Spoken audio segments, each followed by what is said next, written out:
Thank you everybody for attending the presentation. As Linda indicated, this data arose out of the ARC project that involved Colleen, Chris and a few other people from other universities. So at this stage, Colleen and I have worked together for a couple of years looking at some of the data around teacher beliefs in outer field, and what I'm presenting now is just some of that data.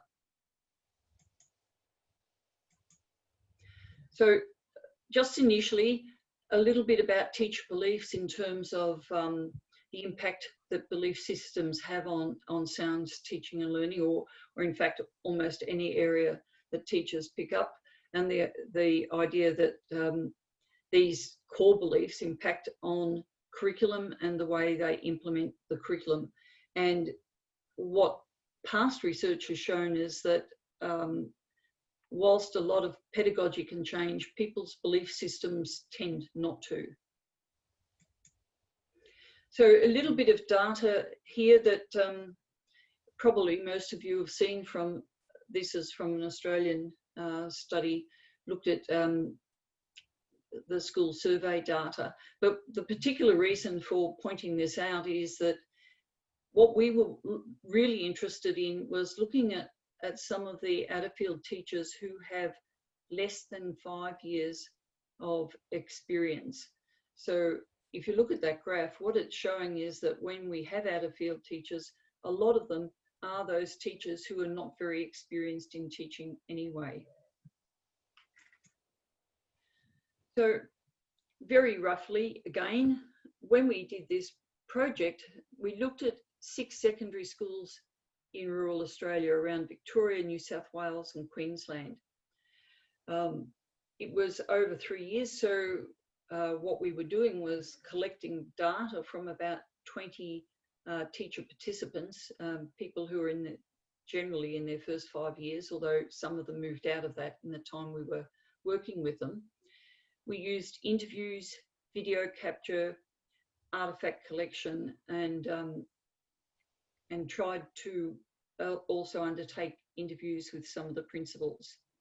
So what we were trying to do was look at trying to map the development of beginning or out-of-field teachers' beliefs, knowledge and practices, but also looking at identifying school practices that provided support for out-of-field teachers to improve the quality of their teaching. So just for this presentation, I was looking at what the out-of-field teachers, science teachers' beliefs, knowledge and practices were and how they correlated to in-field science teachers' beliefs. So there's a little bit written around the framework of beliefs, but Sai in 2002 put this together where he was looking at this continuum. Now, there's been a little bit of further research on this, but this was the framework that I was looking at, particularly for this data. So thinking about the sort of more traditional understanding of what science is, the nature of science, what teachers think about teaching science and their beliefs in how science is learned. The processing of science using this idea of more of a discovery approach through to a constructivist approach, which is the fact that science is a way of knowing, that students actually construct their knowledge, and that it's the development of personal understanding. When I was looking at those definitions, so I looked at or a more recent publication that started to look at a breakdown of what some of those elements actually meant in terms of the transmission, discovery and constructivist approach. And I needed these to actually look more closely at some of the data that I was seeing. So out of the 20 teachers, youngish teachers we had, there were 5 of them that were actually teaching science out of field. And that's a list of their pseudonyms there, and you can see that some of them were teaching for 9 years till 2015 when we first started this project. The others were under 5 years. Now, I selected SETH and Samantha to look at the data for this because these two teachers really didn't have science in any of their undergraduate degrees. So science was definitely a fully out of field area for them. Originally, I was going to have a look at all of them, but when I started to think about some of these other areas, it seemed that I might not get a more defined picture of what was actually happening. So what I've taken here is some of the extracts out of the data that was collected, and I've defined them, or I've tried to colour them so that you can actually start to see how their comments link up with this beliefs framework. So the traditional elements where science is truth come into this red idea. So the idea of making sure that science is transmitted to students, that students learn concepts, and the way of doing it is that the teacher is actually transferring knowledge from themselves to the students. The blue is more about the idea of the process or the discovery element of it, so that science knowledge can be discovered by the students, or that students can learn something by, you know, unpacking things themselves, and it tends to focus on things like the process of science. I haven't got the third one there yet because we haven't quite found it, but some of the things that you'll see here is the other things that I've highlighted are comments like I'm not confident.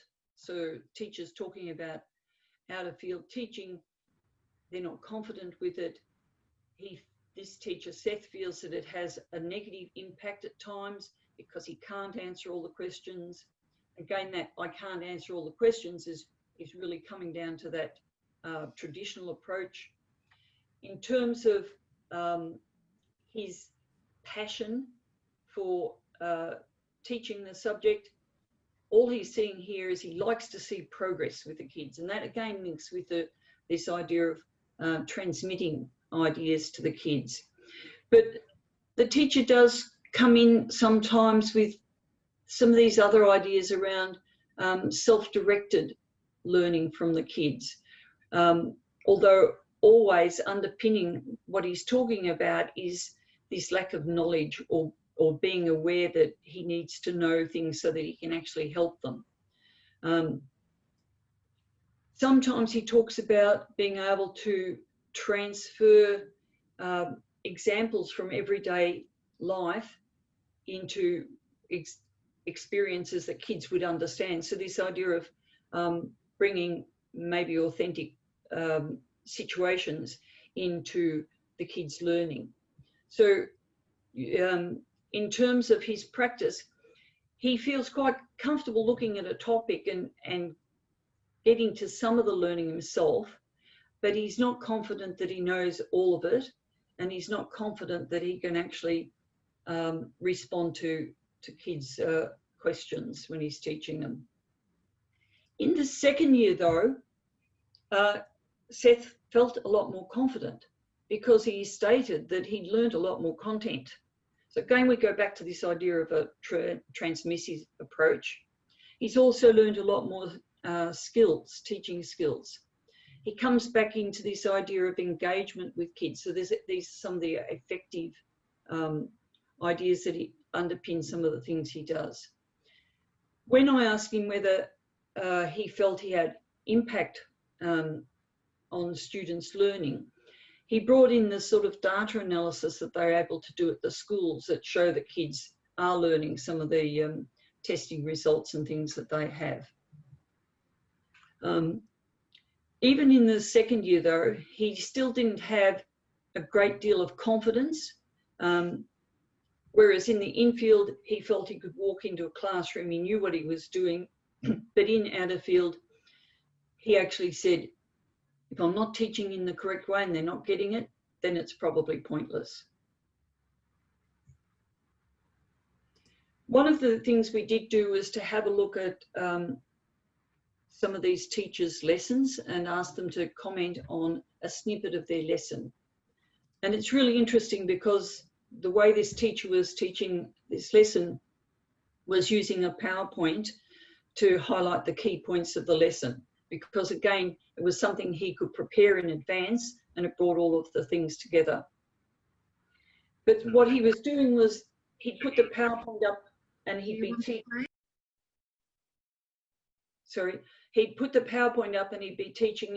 he's making the comments that he hopes they take in 20% of what he's talking about. So again, that's transmissive. He thinks that the way he's doing it is probably not as clear as he could have been, and that maybe he should have been engaging them a little bit more with different things. But he felt that the video he inserted was engaging the discussion, the research stuff, and this is where I've highlighted some of the purple, because this idea of discussion and getting the kids to research stuff picks up on the constructivist idea of children or students deconstructing knowledge and reconstructing it. So he starts to show towards the second and third year that he's actually looking more at constructivist teaching ideas. I'm just keeping an eye on the time. So in terms of his attitude and things, he believes he has to be open-minded, he has to be flexible, but he still needs to understand all of those topics to make sure that he's teaching them properly. I'll just move on with that or else we won't get to the other one. He did use an analogy at one point where he says that teaching out of field's like being on a roller coaster. So there are up and down days. So sometimes when he's teaching, he's going up and it's very exciting.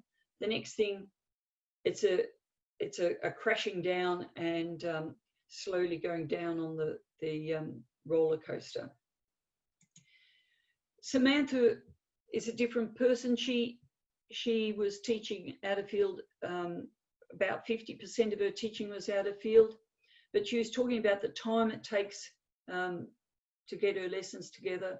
Again, a lot of emphasis on content knowledge, but a lot of her discussion was on her pedagogy in trying to work with the students to help them understand things. So there was a lot of her language was around this idea of getting kids to understand what they're doing, more about the process of science learning, although underpinning all of that was this idea that she had to know what she was doing. She does take strategies from one learning area into another, taking from humanities into both maths and science. So she does a lot of crossover pedagogy.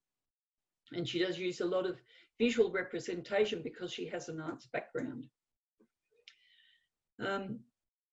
Just in this area, you'll notice the sorts of red areas which also talk about that, that idea of transmissive pedagogy.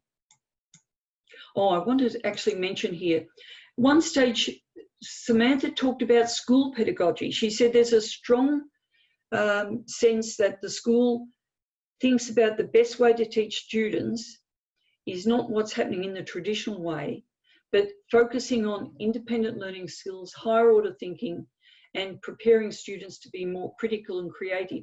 And the more she went along in the school, the more she came around to that way of thinking in her own teaching. Again, she talks here about basic concepts, but by the third year, she's starting to be ready to admit that she doesn't know everything. She feels that she has a basic knowledge, but after that purpose, after that time, she's prepared to say, I really don't know the answer to this, or I really don't know how to do this. Let's find this out together. So again, this idea of working with students to build knowledge. She did comment that as digital technologies comes in, she was going to have to upskill with that. And she also talked about her infield area as being her passion, which is not quite the same as her outer field area. So the data was showing that the SETH was using mainly transmissive teaching approaches, particularly in respect to his own knowledge base. He used discovery approaches through his experiential teaching, and he was prepared to use strategies cross-curricular areas, which has the potential to enrich both his teaching areas. Occasionally, he moved into a constructivist approach when he talked about students being able to deconstruct information. Across the 3 years, his confidence in teaching in outer field grew, as did his understanding of the content and teaching skills. Samantha's response showed that she had a mix of transmissive and discovery teaching approaches as well, but she did seem to have a stronger pedagogy in terms of relationships with students and in ways of approaching teaching differently. As she advanced over the 3 years, she became much less worried about her content knowledge, and she was focusing on those other skills that the school had put forward as their pedagogy. She was less dependent on transmissive and also engaged more in working with the students. But the other thing that I found really interesting was that the general optimism of the teachers and their positive attitude in trying to make things work for the student. So I'll stop there and say thank you.